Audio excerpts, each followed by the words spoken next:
In 2005, my husband Bob and I set up the East Taranaki Environment Trust. The purpose of it is to protect kiwi that are here out in East Taranaki.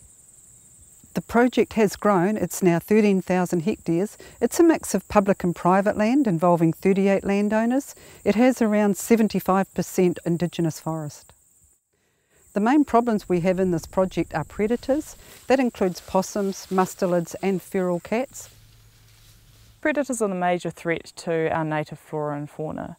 Our kiwi and kaka, Kokako are all really vulnerable to predators like possums, stoats, ferrets. It's a double threat. They eat the adults and the eggs, but also the berries and fruit that they feed on. The kiwi population has increased over the last few years. That's thanks to the volunteers and the contractors that we have checking our traps every month. The last stage of our project has always been to reintroduce Kokako back here. They were gone from here around about 20 years ago.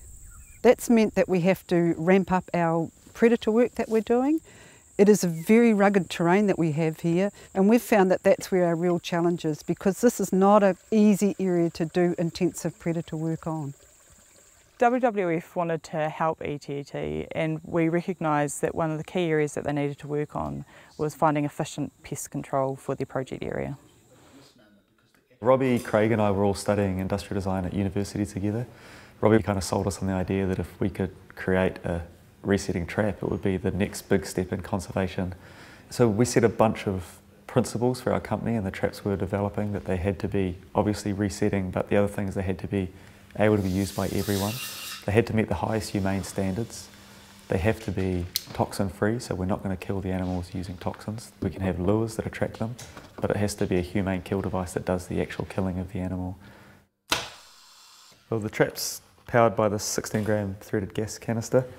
The possum puts its head up and bites on a bite trigger up in here and pulls. When it does that, it activates the system, which drives this piston out into the possum's skull, killing it instantly. Retracts on a spring. The whole thing resets itself in about 15 seconds and the possum is just dropped to the ground, ready for the next one.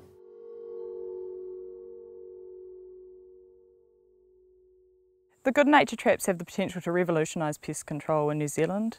They kill multiple times instead of one time like traditional traps, which means we can get much more pest control done in an area over time. And also they're really user-friendly, which is great for community groups within New Zealand. Well, we'd got it to the point where we're successful in our own trials and meeting the humane standards. And we then needed someone to take it into a large-scale field trial where they can generate the information we just can't generate in our own studies. WWF is really excited by the new technology and the potential it has for community conservation in New Zealand, and we decided to give ETT $40,000 towards the resetting trap trial through the Conservation Innovation Fund, which is supported by the Tindall Foundation. We were thrilled when we found out we had the funding. Things went really quickly after that. All of a sudden everyone came on board and helped us to set everything up to start the field trial. The first part of the trial covered 277 hectares. We had over 200 traps in that area. We've now grown that project and it's 1,000 hectares. Long term, we're really confident that these traps will save us an enormous amount of time by only being checked annually. Monitoring up at ETT has shown that the possum numbers dropped off and have stayed down over time. The critical thing with kill trapping is that you set up the devices, you knock the possums down and then you keep them down, which is critical for ecosystem recovery. One of the spin-offs that we've found with the population dropping down of possums is that we are seeing a regeneration of native species in the plant world. We're seeing them coming back now already. ETT can feed us back a whole bunch of information. From that we can develop new products and new ways of doing things within the trap. We then send them the results of that development. They put that back on the hill, find out some more information, send us back. Some of them are massive changes, some of them are absolutely minute changes.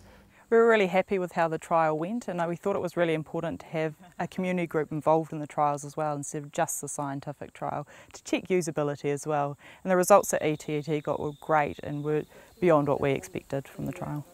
The success of the traps has meant that the possum population now is low enough so we are able to start our final goal, which is to bring Kokako back. Technology is going to be the answer going forward. More importantly though is relationship building. This project is very collaborative and we've found we work with everybody, not only Goodnature and WWF but locals here, the agencies that are here, other community groups. It's so important for the success of what we're doing and what other people are doing. My dream for this project is that when I'm here in the morning, I start the day with the sound of Kokako calling, and I end the day at night with the sound of Kiwi calling.